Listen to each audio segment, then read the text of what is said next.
C'est l'heure de l'information et de retrouver le journal magazine avec Steve Nadjar. Steve, bonjour. Bonjour Philippe, bonjour à tous. Merci de nous rejoindre pour cette demi-heure d'information et de décryptage. Au sommaire, l'impasse politique en Israël. Le plan de rotation proposé par Yuli Edelstein est toujours débattu, mais les négociations patinent. On y revient dès le début de ce journal. En France, cérémonie d'hommage aujourd'hui aux 13 soldats tués au Mali. Nous serons en ligne avec Frédéric Ancel et Christophe Barbier. On évoquera également le message de Benyamin Netanyahou aux Européens à la veille de son déplacement à Londres. Et puis on terminera avec les intempéries ce week-end dans le sud. Le bilan est particulièrement lourd.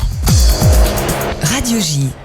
Le compte à rebours avance et personne ne semble en mesure de l'arrêter avant que le gong final. Les négociations pour la formation d'un gouvernement d'union nationale patinent toujours alors que les députés ont jusqu'au 11 décembre pour présenter au président Reuven Rivlin le nom d'un candidat soutenu par au moins 61 députés. Hier soir, une réunion a eu lieu entre les négociateurs des deux grands partis, au terme de laquelle les pions n'ont pas réellement bougé. Les discussions portent sur un accord de rotation proposé par le président de la Knesset, Yuli Edelstein. Ce compromis prévoirait que Benyamin Netanyahou gouvernerait pendant 6 mois avant de laisser le pouvoir à Benny Gantz pendant 2 ans. Ensuite, c'est celui qui serait alors le chef du Likoud qui terminerait le mandat comme chef du gouvernement. Au Likoud, on continue à dénoncer les atermoiements de Kahol Lavan et on cible en particulier Yair Lapid, le numéro 2 de la liste. Dans un communiqué, le Likoud accuse Yair Lapid de tout faire pour empêcher la formation d'un gouvernement d'union nationale. On écoute tout de suite le chef des négociateurs du Likoud, le député Yariv Levin. La responsabilité incombe totalement, pleinement à un homme, Benny Gantz, pour qu'il arrête de travailler pour Yair Lapid, pour qu'il arrête d'avoir peur de Yair Lapid et qu'il vienne finalement conduire des négociations sincères et sérieuses. Selon des sources au sein de Kahol Lavan, Benny Gantz serait favorable à un compromis avec Benyamin Netanyahou, beaucoup moins Yair Lapid et Moshe Yaalon en 4e position sur la liste Kahol Lavan. Il y a quelques minutes, Benny Gantz s'exprimait devant les élus de son parti à la Knesset. « Nous devons accepter des compromis, mais pas des semblants de compromis », a déclaré Benny Gantz. « Même si des divergences nous opposent, nous sommes tous des frères et nous ne devons pas l'oublier. La situation judiciaire et politique du Premier ministre et l'absence de tout compromis de son côté nous plongent dans un discours violent au sein de la société israélienne », a ajouté le chef de Kahol Lavan. On a appris par ailleurs que Benyamin Netanyahou serait finalement jugé à Jérusalem. Le procureur général Avishai Mendelblit a annoncé tout à l'heure qu'il déposerait l'acte d'accusation contre le Premier ministre sortant devant un tribunal de la capitale israélienne et non à Tel Aviv, comme le craignait le camp du chef du Likoud. Avishai Mendelblit a remis l'acte d'accusation au président de la Knesset, Yuli Edelstein. Il a également indiqué que Benyamin Netanyahou disposerait à partir de demain de 30 jours pour demander l'immunité de la Knesset. Le Premier ministre sortant aura fort à faire alors que la liste des témoins à charge a été publiée par le procureur général. Cette liste compte notamment Yair Lapid, l'ancienne ministre Kadima Tzipi Livni et le cousin de Benyamin Netanyahou, Nathan Milikovski. Qu'en disent les médias israéliens? Olivier Granilik du studio Kalita a lu pour nous les quotidiens locaux. On l'écoute tout de suite. L'impasse politique dans laquelle se trouve Israël continue à faire la une de la presse israélienne ce matin, en particulier le Israël Hayom, qui nous donne ce matin la raison pour laquelle Benyamin Netanyahou s'obstine à rester à la tête du gouvernement pendant encore au moins 6 mois. C'est pour appliquer la souveraineté israélienne dans la vallée du Jourdain. C'est ce qui explique en tout cas ce matin Yehuda Schlesinger dans le Israël Hayom. Le Likoud a proposé au parti Kahol Lavan que Benyamin Netanyahou soit le premier à la tête du gouvernement dans le cadre d'un accord de rotation entre les deux partis. Une fois cette mission accomplie, c'est-à-dire d'avoir imposé la souveraineté sur la vallée du Jourdain, Benyamin Netanyahou pourra laisser sa place à Benny Gantz. C'est en tout cas une proposition faite au parti Kahol Lavan, une proposition que Kahol Lavan ne peut refuser, explique ce matin un député du Likoud dans les colonnes de Israël Hayom. Le quotidien explique aussi que la course aux 61 voix continue. En effet, les députés ont encore une dizaine de jours pour se prononcer et choisir l'un d'entre eux pour former un gouvernement. Hier, les équipes de négociation des négociateurs du Likoud et du Kahol Lavan se sont rencontrés sous les auspices de Yuli Edelstein. Et malgré la bonne ambiance qui est régnée, nous dit ce matin le Maariv, aucune avancée n'a été enregistré. Parallèlement, le Haaretz nous apprend qu'un nouveau député du Likoud a exprimé hier son opposition à Benyamin Netanyahou. Dans une interview donnée à la radio Galei Tzahal, Yoav Kish a dit s'il y avait de nouvelles élections, il fallait obligatoirement organiser des primaires au sein du parti, au sein du Likoud. Si Benyamin Netanyahou n'a pas réussi à former un gouvernement 2 fois, il y a peu de chances qu'il y arrive une troisième fois. C'est ce qu'expliquait Yoav Kish. Yoav Kish donc contre Benyamin Netanyahou ce matin dans le Maariv. Olivier Granilik depuis Jérusalem. On va marquer une petite page de publicité. On se retrouve dans un instant. À tout de suite. Radio J, 14h08, la suite du journal, Steve Nadjar. J'évoquais tout à l'heure les flèches adressées par le Likoud contre Carol Lavan et Yair Lapid en particulier. On va écouter ce qu'en pense Benjamin Lashkar, qui dirige le groupe francophone du mouvement de droite. Il répondait ce matin aux questions de Serge Agenberg. Ça dépend entièrement de Yair Lapid maintenant. On sait que Gantz a demandé à Yair Lapid d'accepter ce plan. On sait qu'il lui a demandé de ne pas participer au gouvernement les 6 premiers mois. Ça dépend entièrement de Yair Lapid maintenant. Là, Gantz, lui, a déjà dit en privé, pas en public évidemment, mais il a déjà dit en privé qu'il était prêt à se séparer de Lapid s'il le fallait. Maintenant, il n'a pas encore osé le faire. Il n'a pas, démontré les capacités de vrai leadership de ce côté-là. Donc on va voir, ça dépend des deux. Ça dépend de Lapid qui accepte ou de Gantz qui est capable de se séparer de Lapid. Voilà, il faut attendre et voir ce qui va se passer et essayer d'éviter de 3e élections inutiles qui vont coûter des milliards et nous faire perdre encore de très longs mois. Que quelqu'un d'autre que Netanyahou arrive à former un gouvernement, Edelstein aurait paraît-il essayé de faire ça, ce qui évidemment serait assez grave parce que c'est une tentative de putsch interne. Et il a échoué. C'est pas possible que quelqu'un d'autre du Likoud puisse former un gouvernement. Il n'a pas la légitimité. Le Likoud, c'est un parti démocratique. Il y a des primaires internes. Et c'est celui qui est élu aux primaires internes qui est le chef et personne d'autre. Et en attendant qu'il y ait des primaires, pour l'instant c'est Netanyahou. S'il y a des primaires bientôt, ça sera soit lui, soit celui qui sera élu à sa place. Et voilà, ça marche comme ça. Mais non, il y aura pas je pense pas qu'il y aura de putsch qui réussira. Vous êtes membre du comité central du Likoud. Oui. Est-ce que il y a est-ce qu'on envisage de réunir ce comité central pour désigner un remplaçant ou le maintien de Benjamin Netanyahou? Le comité central ne désigne pas le chef du Likoud, ce sont l'ensemble des adhérents. On se réunit justement jeudi soir pour parler d'organiser des primaires, notamment en vue des 3e élections ou dans l'absolu tout court, puisque c'était demandé aussi par Gideon Sa'ar, qui est le principal candidat contre Netanyahou. Donc on va se réunir jeudi, on va voir. Netanyahou a priorité pour, maintenant il paraît qu'il serait contre. Honnêtement, c'est un peu confus. Donc jeudi, on verra exactement ce qui est proposé au comité central et on votera à ce moment-là. Et ensuite, s'il y a des primaires, ce sont les 130 000 adhérents du Likoud qui choisissent le candidat à la tête du Likoud à ce moment-là. Gabriel Attal m'a rejoint pour la suite de l'actualité israélienne. Bonjour Gabriel. Bonjour Steve. Les forces israéliennes ont arrêté 11 suspects recherchés pour leur implication dans des activités terroristes en Judée-Samarie la nuit dernière, Gabriel. Ils ont également été arrêtés pour des bouleversements violents contre des civils et les forces de sécurité. Les suspects ont été amenés pour interrogatoire. Dans la bande de Gaza, les manifestations dans le cadre de la marche du retour vont reprendre après 3 semaines d'interruption. Le comité en charge de la marche du retour à Gaza a indiqué que la prochaine manifestation serait pacifique et calme pour ne pas donner l'occasion à Tsahal de tirer sur les manifestants. Vendredi dernier, un émeutier palestinien a succombé à ses blessures lors d'une manifestation à Khan Younes dans la bande de Gaza. Un drame ce week-end en Israël. Une femme de 49 ans a été tuée dans un accident de la route entre 3 voitures sur l'autoroute 767 en Galilée. 2 autres personnes ont été légèrement blessées. Une équipe du Magen David Adom a transféré les blessés à l'hôpital Poria de Tibériade. Une actualité plus heureuse maintenant. Vous terminez peut-être votre déjeuner. On va parler de restauration. Le McDonald's de l'aéroport de Tel Aviv a reçu l'autorisation de fournir de la nourriture cachère tout en étant ouvert le Shabbat, Gabriel. C'est la première fois que cela arrive. Afin de garantir le bon fonctionnement d'un restaurant cachère le Shabbat, McDonald's a demandé conseil à l'Institut Zomet qui propose des solutions technologiques pour surmonter les problèmes complexes de la halakha. Des responsables de Zomet ont visité le restaurant et ont noté des problèmes problèmes avec les capteurs de température automatiques dans les réfrigérateurs ainsi que des problèmes avec les dispositifs de chauffage qui, s'ils étaient utilisés le jour du Shabbat, pourraient enfreindre les lois du Shabbat, ce que le grand rabbinat ne tolère pas. McDonald's est maintenant opérationnel et fonctionne sur la base d'un hôtel cachère, de sorte que les aliments soient cuits avant Shabbat et réchauffés dans un four et que le personnel exploitant le restaurant ne soit pas juif. On reste en Israël alors que le pays est toujours dans l'impasse politique. Les élus locaux de l'ouest du Negev réclament des mesures d'urgence pour leur population, toujours menacée par les tirs de roquettes de Gaza. Les explications à Jérusalem de Pascal Sunshine. D'un côté, on évoque de plus en plus sérieusement la possibilité d'une trêve de longue durée avec le Hamas.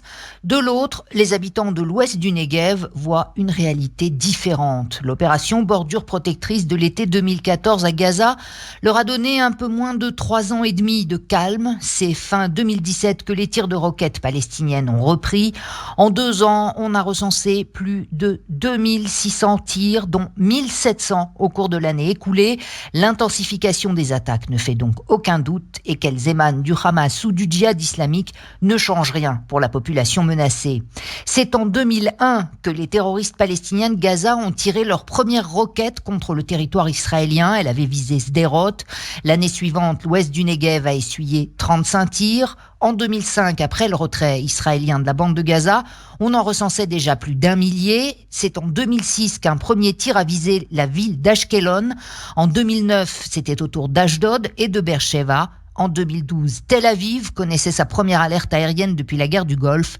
Depuis, le Hamas et les autres organisations terroristes de Gaza ont prouvé que leurs roquettes pouvaient atteindre près de la moitié d'Israël, jusqu'à la région nord de Tel Aviv et même Jérusalem. Il est vrai que la défense aérienne d'Israël s'est adaptée en conséquence. En 2007, le ministre israélien de la Défense et habitant de Sderot, Amir Peretz, avait ordonné le développement du projet Dôme de fer, la batterie de défense qui, depuis 2011, protège les zones habitées contre les tirs de roquettes.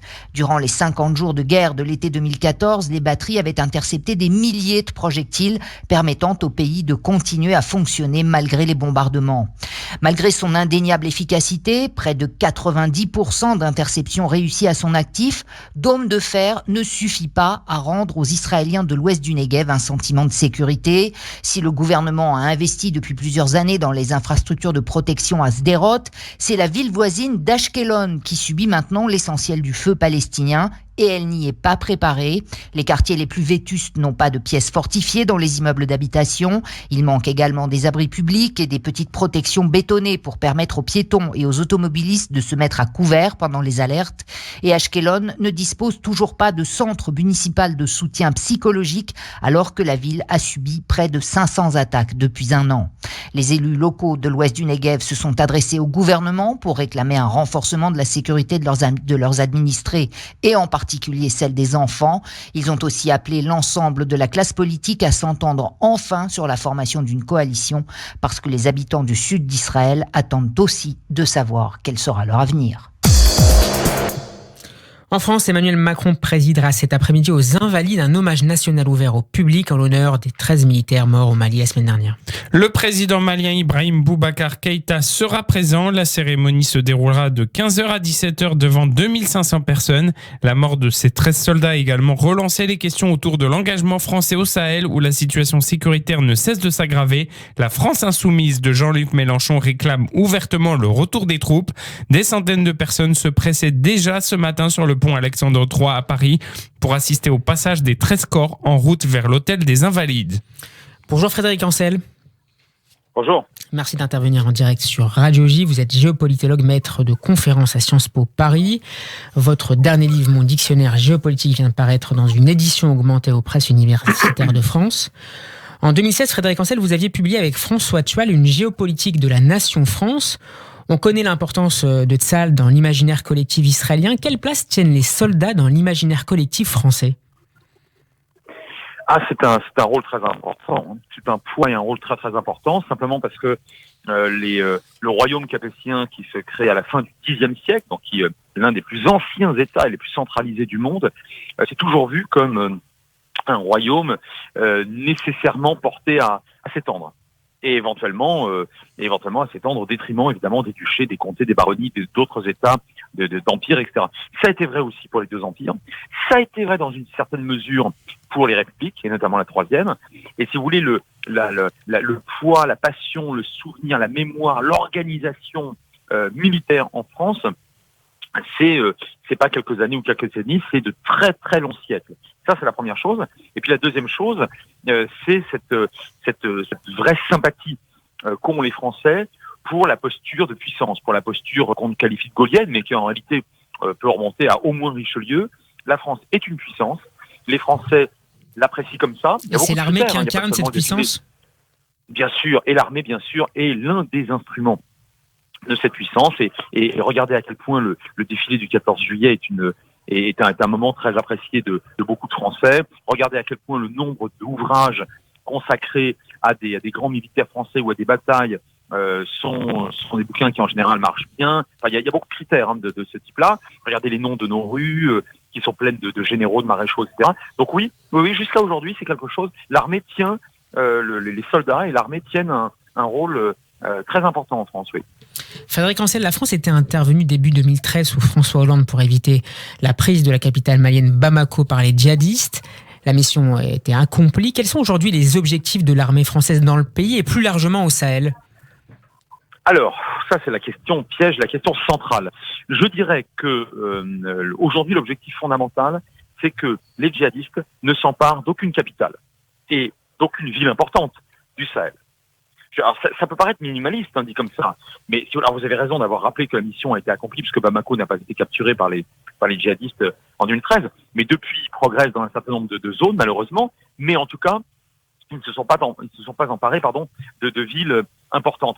Et si vous voulez aujourd'hui c'est me semble-t-il la fonction, la mission à minima, mais c'est déjà énorme d'une part, et d'autre part maintenir à flot en quelque sorte les États de la région. Parce que après tout, un État qui ne disposerait plus que de quelques quartiers plus ou moins souverains dans sa capitale, mais pas du reste du pays, est-ce que ce sera encore un État ? Donc le Niger, le Tchad, le Mali bien sûr, le Burkina Faso pour l'essentiel, sont des États extrêmement faibles, qui comptent d'ailleurs parmi les 10 États les plus pauvres du monde sur 193.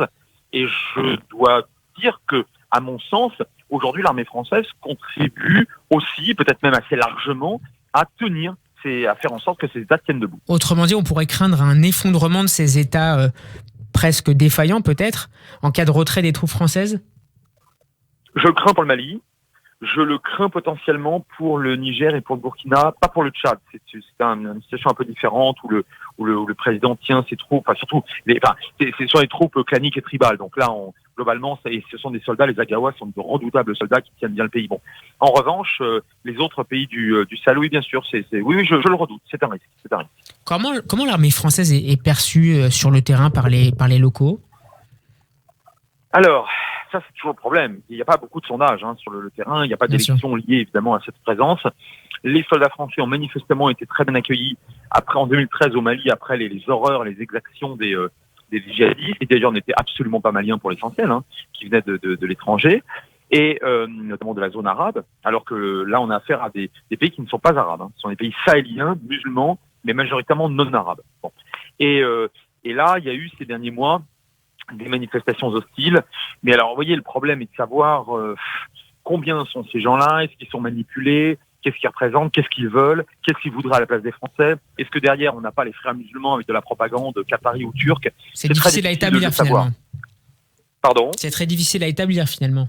Non, mais c'est super difficile à établir. C'est très difficile à dire. Mais enfin, pour l'instant, force est de constater qu'aucun soldat français n'a jamais été ni molesté, ni insulté, du moins pas à ma connaissance, par les populations locales. Merci Frédéric Ancel. Je rappelle le titre de votre dernier ouvrage, Mon dictionnaire géopolitique, paru aux éditions des presses universitaires de France. On va marquer une page de publicité. On se retrouve dans une poignée de secondes en compagnie de l'éditorialiste Christophe Barbier. Radio J, les 14h22, la suite du journal avec Steve Nadjar. Bonjour Christophe Barbier. Bonjour. Merci d'avoir accepté notre invitation. Vous êtes éditorialiste politique à l'Express BFM TV. Vous suivez l'actualité du théâtre sur Radio J. Emmanuel Macron préside cet après-midi aux Invalides une cérémonie d'hommage aux soldats français morts au Mali la semaine dernière. Le Monde évoquait ce week-end la centralité de la figure du héros dans le récit national macronien. Est-ce que vous partagez cette analyse ? Oui, c'est une analyse réelle, mais c'est pas seulement le récit macronien. Déjà avec François Hollande ou Nicolas Sarkozy, on avait cette importation de la figure du héros dans le discours politique. Héros d'hier, le plateau des Guillières par exemple, ou Guy Moquet pour Nicolas Sarkozy, héros d'aujourd'hui. Souvent la figure du militaire. Quelle est la fonction de ce héros ? C'est de rappeler ce qui fait nation entre nous les Français. Un certain nombre de valeurs nous rassemblent par-delà nos divergences politiques. Et plus les divergences sont violentes, l'épisode des Gilets jaunes, plus ce qui nous rassemble doit être mis en scène, mis en valeur. Et puis, ces valeurs, elles sont contestées aussi au niveau géopolitique, alors il faut les incarner fortement dans une grande mise en scène solennelle quand il y a des militaires qui tombent au front, quand certains meurent. C'est vrai aussi des victimes des attentats, quand il y a des attentats sur notre territoire. Verser son sang, volontairement ou involontairement, quelque part pour la France, pour les idées françaises, ça n'est pas anodin. En 14-18, 1000 Français étaient tués tous les jours. Et pour les Français, c'était évidemment une douleur, mais c'était la fatalité. Aujourd'hui, quand il y a quelques morts, un tué, deux tués, ou quand c'est dans un accident d'hélicoptère, c'est un drame pour la nation, bien que ce soit finalement assez peu de dégâts. Eh bien, cette incarnation immédiate du héros dans le moindre soldat tué, c'est ce qui s'appelle l'esprit contemporain. Drame national donc, selon un sondage de l'IFOP publié ce matin pour la lettre de l'expansion, près de 6 Français sur 10 soutiennent l'intervention militaire au Mali. Est-ce que cela valide les choix d'Emmanuel Macron de maintenir des forces dans cette région ? Oui, et rétrospectivement, le choix de François Hollande d'être intervenu dès janvier 2013. Pourquoi ce soutien des Français ? Pour 2 raisons. D'abord parce qu'ils savent qu'une partie de notre sécurité ici se joue là-bas, et que si on n'empêche pas une sorte de Daesh sahélien de se constituer, on aura des salves d'attentats dans les années qui viennent, et c'est donc là-bas que se gagne ce combat. Chaque fois qu'on relâche la pression hors de nos frontières, on est rattrapé ici par la réalité de l'islamisme. Et puis l'autre raison, c'est qu'on sait que la France n'a plus les moyens de jouer les premiers rôles par son rang économique. Mais elle le peut encore par son action géopolitique et militaire. Nous sommes l'une des meilleures armées du monde. Nous pouvons, en ayant un siège au Conseil de sécurité de l'ONU, en ayant la dissuasion nucléaire, mais en ayant aussi des soldats capables de donner leur vie, nous pouvons être assis à la table de ceux qui dirigent ou essayent de diriger le monde. Si on arrête cela, si on devient une armée qui protège juste notre territoire, une nation qui ne se préoccupe plus que de son petit confort, très très vite, nous serons relégués au 2e ou au 3e rang géopolitique. Merci Christophe Barbier, à très bientôt à l'antenne de Radio J. La suite de l'actualité internationale, en Syrie, près de 100 combattants ont été tués aujourd'hui dans des combats à Idlib, Gabriel. Les forces du régime syrien sont engagées dans de violents affrontements avec des groupes rebelles et djihadistes. Ces dernières 48 heures, 51 membres des forces du régime et 45 combattants dans le camp adverse ont été tués, selon l'Observatoire syrien des droits de l'homme.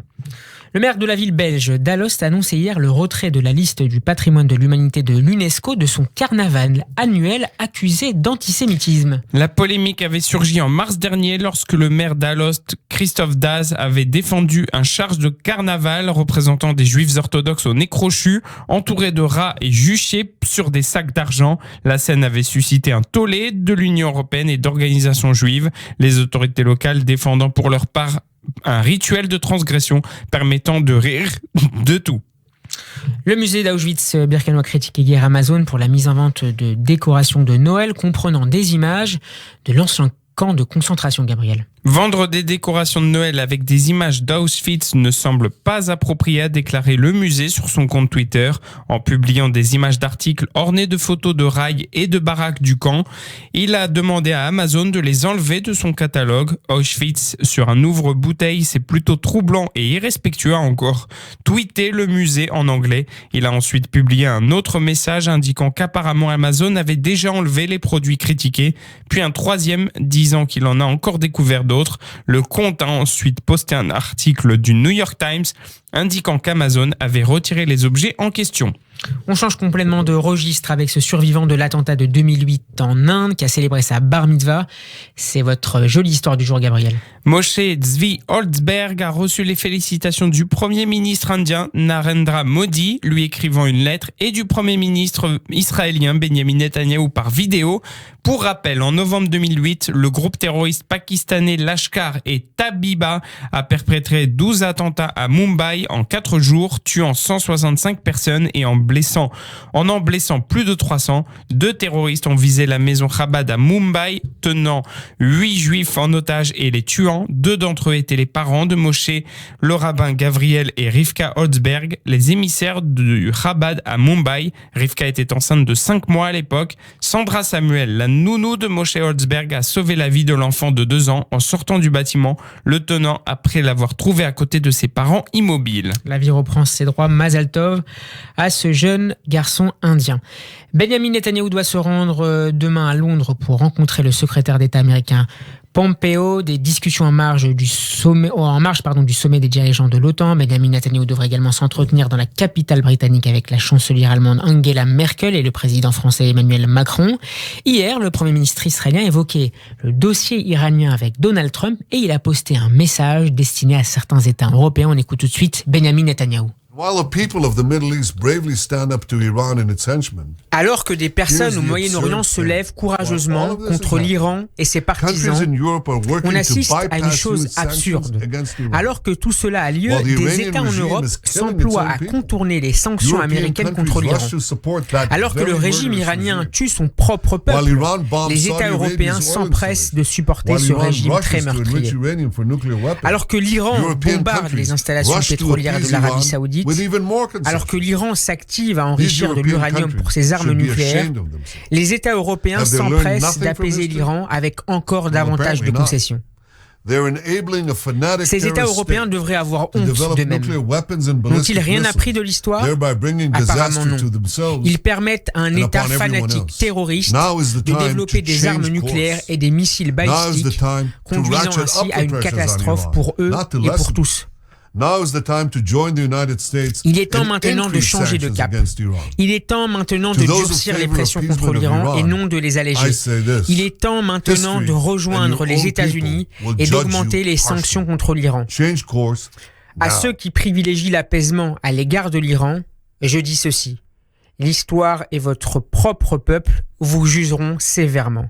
Changez de cap maintenant. Le nouvel épisode des intempéries dans le sud-est a fait 5 morts ce week-end, Gabriel. Il s'agit de 2 personnes emportées par les eaux et 3 secouristes décédés dans un accident d'hélicoptère. La vigilance rouge a été levée par Météo France ce matin, mais le Var, le Vaucluse et les Bouches-du-Rhône restent en vigilance orange, pluie, inondation. Dans les Alpes-Maritimes, plus de 50 établissements scolaires sont fermés aujourd'hui.